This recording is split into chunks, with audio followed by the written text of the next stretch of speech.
Speaking of meat exports, it's time to turn our attention over to the markets. And joining the program this week was the owner and operator of Briggs Feed Yard near Seward, Nebraska, Mike Briggs. Here's our conversation from Wednesday morning.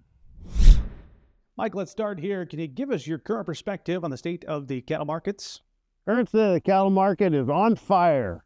You know, last time I talked to you guys, I was a little bit hesitant, a little bit pensive on the market because typically it goes really good into about the 10th of December, and then we kind of slide all the way down towards the end of January, and we did nothing of the kind. We just powered higher, and that's probably the thing that's the most impressive to me. This market's going, and it's going with power.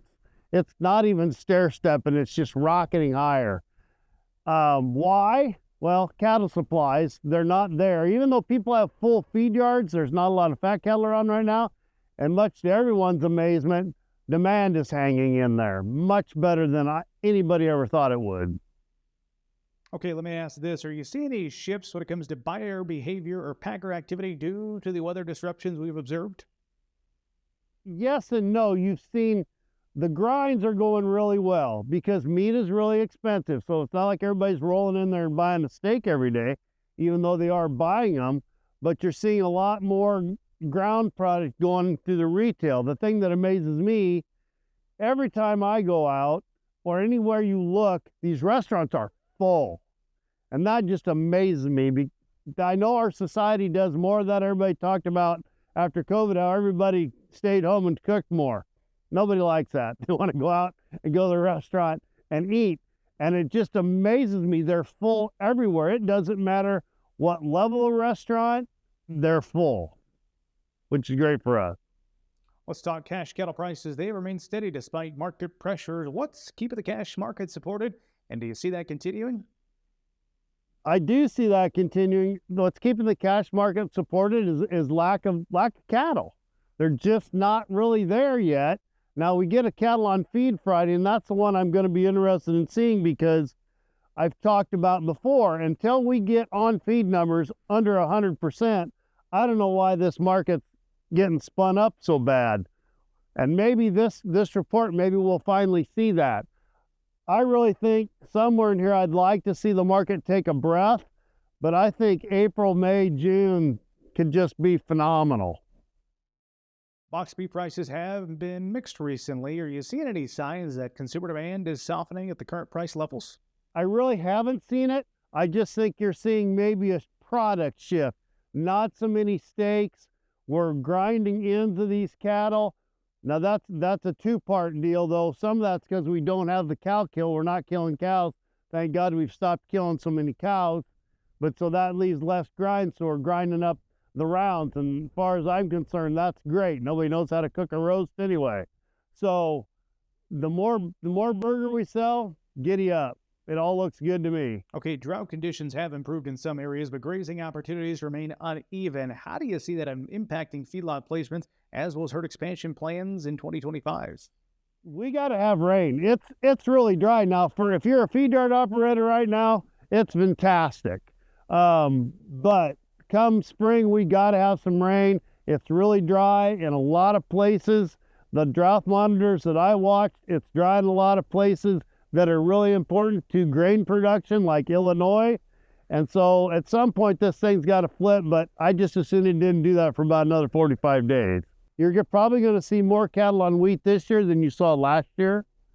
And I think because, you know, if the grass is available, there's going to be cattle going to grass, and that's going to hurt your placements a little bit. It's going to start getting really hard to find feeder cattle to put in the feed yard.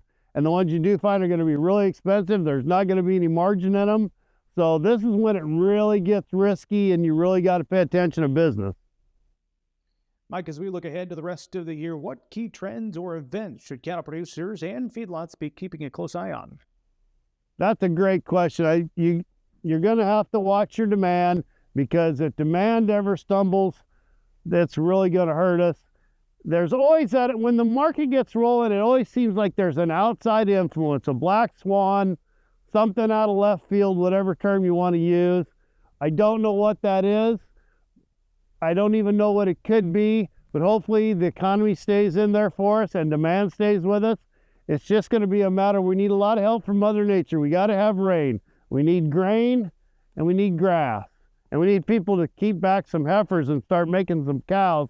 I don't think that's going to happen though. Ranchers don't keep they don't keep expensive heifers, and they're far from inexpensive. So I think guys are just going to keep selling cattle, and I don't know what kind of herd build we're ever going to have. All right, Mike, a couple of viewer questions for you. First one, of April live cattle ever printed $2? Not yet, but maybe today. I think today they're going to do it, actually. They're going to print it, and I think they're going to print past that before this thing is done. Some great viewer questions today. Final one, if packers are willing to pay for bigger cattle, how big is cost effective to grow them? 1,500 pounds, or even, let's get wild, 1,700 pounds? You know, that's a good question. The big thing you got to know, and I don't think they'll tell you, how big of a carcass can they hang? Because it's all a function of how big a carcass can they hang and not have it dragging on the floor of the packing plant. Those guys can cut it up, it's not a problem. So these genetics are amazing. I heard, I think it was last week or 2 weeks ago in Yankton, somebody rolled into the fat cattle sale with 1,900 pound steers. I'm not sure how you do that, but there is genetics out there. Obviously, I've got some cattle from a local producer in here. They're going to get too big to put on the grid. And that's unfortunate because his cattle grade really well, but he's got so much growth in his cattle, they get too big. Now, what is too big? That's a great question again. I really don't think we ought to have animals over 1,700 or 1,800 pounds because the steak cuts are too big. This is maybe an answer to the previous question.